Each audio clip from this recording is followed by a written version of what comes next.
Mapagpalang araw mga kataba. Yan, ukay day tayo.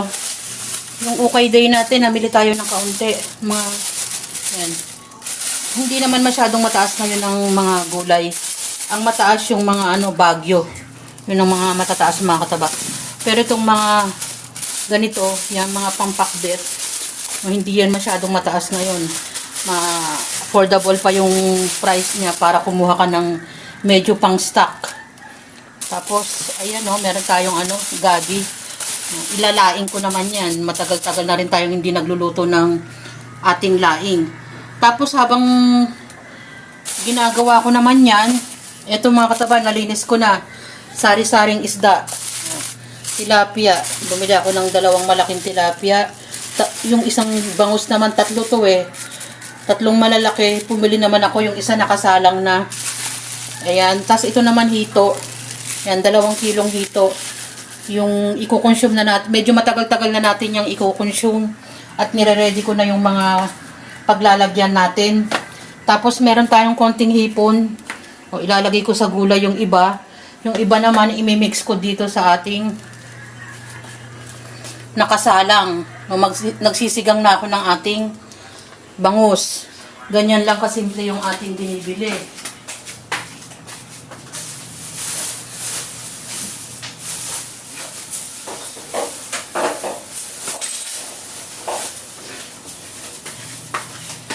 Yan, pumili naman tayo ng konting itlog lang. Tapos dito naman, ito naman ay yan, pangmunggo. Pangmunggo natin. Tapos naman itong, bumili na rin ako ng mantika. Yung mga sari-sari na to, may mga sili, may kalamansi, may sibuyas, lahat na yan mga kataba. Tapos, may bawang, sabi ko nga, yung prutas naman, saging, saka saging saba. Kasi ito naman pinangmimerienda ng mga bata minsan. Ganun lang mga kataba yung binibili natin. Yung kaya lang ng ating budget. Na hindi tayo masyadong nahihirapan na huwag natin kayanin yung hindi natin kaya base lang sa ating budget. Ito panglaga. Isang pirasong mais. Mahal na nga ito mga kataba itong mais na to Pero kasi iba pa rin pag hinahaluan mo ng mga ibang ingredients na makakapagpalasa din. Beans.